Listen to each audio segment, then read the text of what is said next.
The incorrect statement about the characteristics of a critical point of a pure substance is that, so four options are given to us and we need to find out among these four options which statement is incorrect. Let's see the PT diagram of a pure substance and analyze all the four statements. Now in the phase diagram of a pure substance, we can see so the solid, liquid and gaseous phases are separated by the boundaries. That is the pressure temperature combinations where two phases can coexist, like this yellow, pink and blue line. This blue line is the separation between the solid phase and the vapor phase. Yellow line is the separation between the liquid and the vapor phase. And the pink line is the separation between the solid and the liquid phase.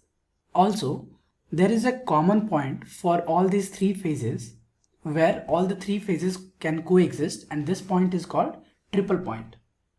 But the liquid vapor boundary, represented by this yellow curve, terminates at an end point here. At this point, it terminates at some temperature, let's say Tc, represented here, and pressure Pc called, and this point is called critical point. Okay, so the pressure at this point is critical pressure and the temperature is critical temperature. Now at the critical point, the physical properties of liquid and the vapor changes dramatically, with both phases becoming ever more similar. For example, liquid water at normal conditions is nearly incompressible, but at the critical point, water becomes compressible. And also at critical point, only one phase exists, and beyond which we call it a supercritical fluid. Now at critical point, the liquid is directly converted into vapor without having a two-phase transition. So the enthalpy of vaporization at the critical point is 0. So let's write here, enthalpy of vaporization at critical point is 0. And because at critical point, liquid directly converts into the vapor phase, ice is converted directly into vapor if it is heated at constant pressure, which is less than the triple point pressure. Now the statement 1 says there is no constant temperature vaporization process. So at critical point, we saw that there is the enthalpy of vaporization at critical point is 0. That means statement 1 is correct. And now in statement 2, so statement 1 is correct. Now statement 2 is, it has point of inflection with 0 slope. Okay, so let's understand the statement 2 using a PV diagram. Now in the PV diagram, we can see that there is a stationary inflection point in the constant temperature lines. Okay, and these are called critical isotherms on PV diagram. This means that at the critical point, dou P by dou V